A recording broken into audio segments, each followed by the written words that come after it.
ವಿಷಯಗಳನ್ನು ಈ ಆರೋಗ್ಯ ಕ್ಷೇತ್ರ ಮತ್ತು ವಿಶೇಷವಾಗಿ ಈ KFD ಮಂಗನ ಕಾಯಿಲೆ ಏನಿದೆ ಈ ವಿಚಾರದಲ್ಲಿ ಅವರು ತಮ್ಮ ಒಂದು ಅನೇಕ ವಿಷಯಗಳನ್ನು ತಿಳ್ಕೊಂಡು ಅಧ್ಯಯನ ಮಾಡಿ ಅವರು ಇಲ್ಲಿನ ಒಂದು ವರದಿಯನ್ನು ಕೊಟ್ಬಿಟ್ಟಿದ್ದಾರೆ.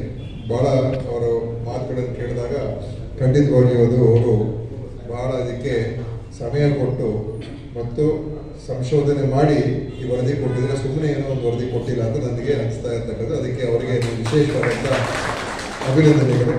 ನಮ್ಮ ಅಶ್ವಿನಿ ಮೇಡಮ್ ಅವರಿಗೆ ಈ KFD ವಿಚಾರದಲ್ಲಿ ಒಂದು ಸ್ಪಷ್ಟವಾದಂಥ ಕ್ರಮಗಳನ್ನು ಸರ್ಕಾರ ತಗೊಳ್ಬೇಕು. ಯಾಕೆಂದರೆ ಇದು ತಡೆಗಟ್ಟುವಿಕೆ ಭಾಳ ಮುಖ್ಯ. ಯಾಕೆಂದರೆ ಅನಾವಶ್ಯಕವಾಗಿ ಇದರಿಂದ ಜನ ಸಾಯುವಂಥ ಪರಿಸ್ಥಿತಿಗೆ ಹೋಗ್ತಾ ಇರ್ತಕ್ಕಂಥದ್ದು ಮತ್ತು ಆತಂಕದ ಪರಿಸ್ಥಿತಿಗೆ ಹೋಗ್ತಾ ಇರ್ತಕ್ಕಂಥದ್ದು ಕೂಡ ಕಾಣ್ತಾ ಇದ್ವಿ.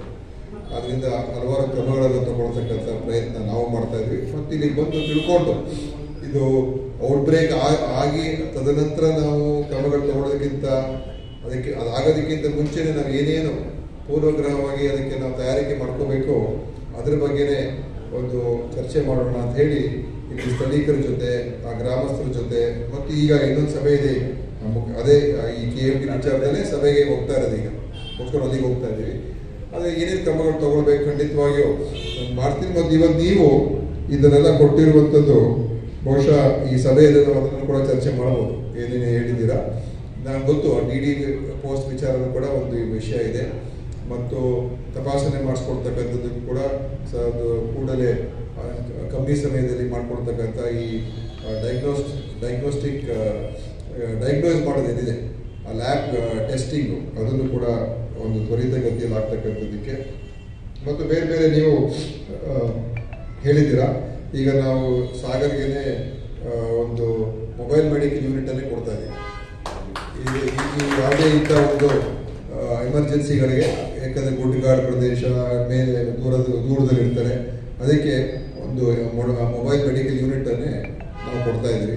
ಅದು ಖಂಡಿತವಾಗಿಯೂ ಅದಕ್ಕೆ ಒಂದು ಡಾಕ್ಟರು ಕೂಡ ಇರ್ತಾರೆ ಮತ್ತು ನರ್ಸು ಇರ್ತಾರೆ ಮತ್ತು ಅದರಲ್ಲಿ ಬೇರೆ ಬೇರೆ ಎಕ್ವಿಪ್ಮೆಂಟ್ ಇರ್ತದೆ.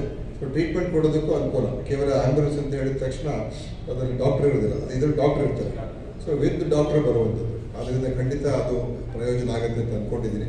ಮತ್ತು ಉಳಿದ ಸಲಹೆಗಳನ್ನು ನಾನು ಚರ್ಚೆ ಮಾಡಿ ಯಾವ ರೀತಿಯಾಗಿ ಕ್ರಮ ತಗೊಳ್ತಕ್ಕಂಥದ್ದಕ್ಕೆ ನಾನು ಖಂಡಿತ ತಗೊಳ್ತೀನಿ ಎಂದು ಕೂಡ ಸಂದರ್ಭದಲ್ಲಿ ಹೇಳಿ, ಇವತ್ತು ಈ ಒಂದು ಸಂದರ್ಭದಲ್ಲಿ ಏನು ಎಲ್ಲರೂ ತಾವೆಲ್ಲ ಸೇರಿ ಭಾಳ